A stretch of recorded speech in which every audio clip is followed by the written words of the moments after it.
നമസ്കാരം. വീണ്ടും നമ്മൾ ഓർഗൻസയിൽ ആപ്ലിക്ക് മൾട്ടി കളർ ആപ്ലിക്ക് നമ്മളിപ്പോൾ എത്ര പ്രാവശ്യമായിട്ട് ആപ്ലിക്സ് മെറ്റീരിയൽ കാണിക്കുന്നു. അപ്പം ഇപ്രാവശ്യം വന്നിരിക്കുന്നത് നമുക്ക് കുറച്ചൊരു കളർഫുൾ വേണം എന്ന് ആഗ്രഹിക്കുന്നവർക്ക് പറ്റിയിട്ട് കണ്ടോ. ഇത് 44 ഇഞ്ച് വീതി വരുന്നുണ്ട്. നല്ല വിസ്കോസ് ഓർഗൻസയാണ് മെറ്റീരിയൽ. തളർന്ന് കിടക്കുകയും ചെയ്യും. ഇപ്പോൾ ഇങ്ങനെ ഇതേ നല്ല ഫ്ലോയിയാണ് ഈ മെറ്റീരിയൽ. എന്നാൽ അത്യാവശ്യം നല്ല ഗ്രാൻഡാണ്. കുറച്ച് മൾട്ടി കളറാണ് ഇപ്പോൾ ഇങ്ങനെ കൂടുതലായിട്ട് ബ്രൈറ്റായിട്ടുള്ള കളേഴ്സുകൾ. അപ്പോൾ ഇതിലേക്ക് ആ ഒരു ബട്ടർ യെല്ലോ, തീമഞ്ഞ, ആ ഒരു 2 കളറിനെയാണ് ഇതിനെ ഹൈലൈറ്റ് ചെയ്തത്. അതോടൊപ്പം ദേ ഒരു burgundy colour, light and dark cross സ്റ്റിച്ചിൽ വന്നിട്ടുള്ള നല്ല ഫിനിഷിങ്ങിൽ വന്നിട്ടുള്ള ഒരു ബർഗണ്ടി കളറാണ് കോൺട്രാസ്റ്റ് ആയിട്ട് കൊടുത്തത്. ഇതാ ഇങ്ങനെ വരും. ഇത് സാരിക്കായാലും പാർട്ടി വെയർ ആയിട്ടുള്ള ഒരു ടോപ്പിനായിട്ടായാലും ഏറ്റവും കൂടുതലും ടോപ്പിനൊക്കെ ആയിട്ട് ടോപ്പും ബോട്ടവും ദുപ്പട്ടയായിട്ട് അങ്ങ് സെറ്റ് ചെയ്യുന്ന അതിലേക്ക് ഇപ്പോൾ ഇതിൻ്റെ കോൺട്രാസ്റ്റ് ദുപ്പട്ടയായിട്ട് പോകാം. അങ്ങനെ നല്ല ഒഴുകിക്കിടക്കുന്ന തരത്തിൽ വരുന്ന മെറ്റീരിയലാണ്. സാരിക്കായാലും യുണീക്കായിട്ടുള്ള ഒരു സാരി എന്നുള്ള രീതിയിലേക്ക് ടീച്ചേഴ്സൊക്കെ വരുമ്പോൾ, അല്ലെങ്കിൽ ഇങ്ങനെ ഒരു സാരി 5.5 മീറ്റർ എടുത്തിട്ട് സാരി, കാരണം ഇതിൻ്റെ ഒരു കോൺട്രാസ്റ്റ് യെല്ലോ അങ്ങ് പോയി കഴിഞ്ഞാൽ അതിമനോഹരമായിട്ടുള്ള അധികം കാണാത്ത തരത്തിലേക്കാണ് ഇതിൻ്റെ കളക്ഷൻസ്. ഓർഗൻസയിലാണ്. ഇനി ഇതിൻ്റെ കളർ ചേഞ്ച് വരുമ്പോഴേക്കും കുറച്ച് നല്ല പീച്ച് കളറ്, ഇതും അതിമനോഹരമായിട്ട് നല്ല പ്യുവർ വിസ്കോസ് ഓർഗൻസയിലാണ്. കണ്ട ആ ഒരു സ്റ്റിച്ച് ഇങ്ങനെ നല്ല ഫിനിഷിംഗ് ആണ് ഇതിന്. ഇത് വരുമ്പോഴേക്കും പൗഡർ ബ്ലൂ കോമ്പിനേഷൻ വന്നു.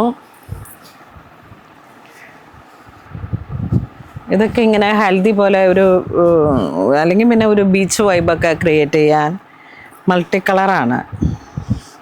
അടുത്തത് ഓർഗൻസയിൽ ലൈറ്റ് ആൻഡ് ഡാർക്ക് ദേ റണ്ണിങ് മെറ്റീരിയലിലേക്ക് pure organza, viscose organza, multi colour ത്രെഡായിട്ട് ഫ്ലോറൽ ഡിസൈൻസ്. ഇതും വന്നപ്പോൾ മുതൽ നല്ല മൂവിങ് ആണ്. ഒരു ഡാർക്ക് ചോക്ലേറ്റ് ബട്ടർ യെല്ലോ ആ ഒരു കോമ്പിനേഷൻ. അടുത്ത വരുന്ന ഇതിൻ്റെ ഒരു ഐസ് ബ്ലൂ കോമ്പിനേഷൻ. ഇതൊക്കെ കുട്ടികളുടെ ഫ്രോക്കോ അല്ലെങ്കിൽ നമ്മുടെ സ്യൂട്ട് സെറ്റ്, എയർലൈനൊക്കെ ഇങ്ങനെ ഒരു പാർട്ടി വെയർ ആയിട്ട് ഒന്നും ചെയ്യേണ്ട, ജസ്റ്റ് ആ മെറ്റീരിയലിൻ്റെ ഡീറ്റെയിലിംഗ് തന്നെയാണ് ഇതിൻ്റെ ഏറ്റവും ക്ലാസ്സനസ്. ആ ഒരു ലൈറ്റ് ആൻഡ് ഡാർക്ക് കോമ്പിനേഷനിലേക്ക് ഇങ്ങനെ ഇതാ ഒരു ഗ്രീൻ വന്നു. വീണ്ടും ഒരു ബ്ലഷ് പിങ്ക്. എപ്പോഴും ഒരു സ്റ്റാൻഡേർഡ് ആ ഒരു ക്ലാസ്സിനെസ്സാണ് ഇത്രയും കളറുകളിലേക്ക്. നമുക്കിവിടെ സ്റ്റോറിലേക്ക് കുറേ പേര് പറയും നല്ല ബ്രൈറ്റ് വേണമെന്ന്. കുറേ അതോടൊപ്പം തന്നെ ഒപ്പത്തിനൊപ്പമാണ് അല്ലേ എലിയാസേ? പേസ്റ്റൽ അല്ലേ? കൂടുതൽ പേസ്റ്റലും പോകുന്നുണ്ട്, അതോടൊപ്പം ബ്രൈറ്റും പോകുന്നുണ്ട്. അതെ അതെ. ഈ ഒരു സംഭവം എന്ന് വെച്ചിട്ടുണ്ടെങ്കിൽ എനിക്ക് തോന്നുന്നത് ഇങ്ങനത്തെ ഈ ക്ലാസിനെസ് ആയിട്ടുള്ള കളറുകൾക്ക് ഒരു ക്ലാസി ഫീലാണ് ഇത്. ഇതൊരു 5.5 മീറ്റർ എടുത്തിട്ട് സാരി ആയിട്ട് ചെയ്തിട്ട് ഇങ്ങനെ ചുമ്മാ ഒഴുകി കിടക്കുന്ന പോലെ ജസ്റ്റ് ലാസ്റ്റ് ഒരു ടാസൽ മാത്രം അങ്ങ് സെറ്റ് ചെയ്തിട്ട് ഇതിൻ്റെ ഒരു ബ്ലൗസും കൂടെ അങ്ങ് ക്രിയേറ്റ് ചെയ്യുമ്പോഴേക്കും ആ ഒരു എലഗൻറ്റ് അനാർക്കലി ഗാദേഡായിട്ട് വന്നിട്ട് ഫ്രണ്ട് പോർഷനിലേക്ക് അത് അതിന് മെറ്റീരിയൽ ഇച്ചിരി കൂടുതൽ എടുക്കണം. എന്നിട്ട് 4 മീറ്ററൊക്കെ ഇങ്ങോട്ട് എടുത്തു കഴിഞ്ഞാൽ ഫുള്ളി അയൺ പ്ലീറ്റ് ആയിട്ട് അതാണ് കൂടുതലായിട്ടും ട്രെൻഡായിട്ട് ഇപ്പോൾ പോകുന്നൊരു ഡിസൈൻ. ഇത് നോക്കി, ഫ്ലോറൽ ഡിസൈൻസിൽ മൾട്ടി കളർ ത്രെഡ് ഓർഗൻസയാണ് ഫാബ്രിക് വരുന്നത്. Per metre 570. പിന്നെ അതാ ആ ഒരു കളറ് കാശ്മീരി ത്രെഡ് വർക്കിൻ്റെ മൾട്ടി കളറിലേക്ക് നല്ല ചിക്കു ഷെയ്ഡ്.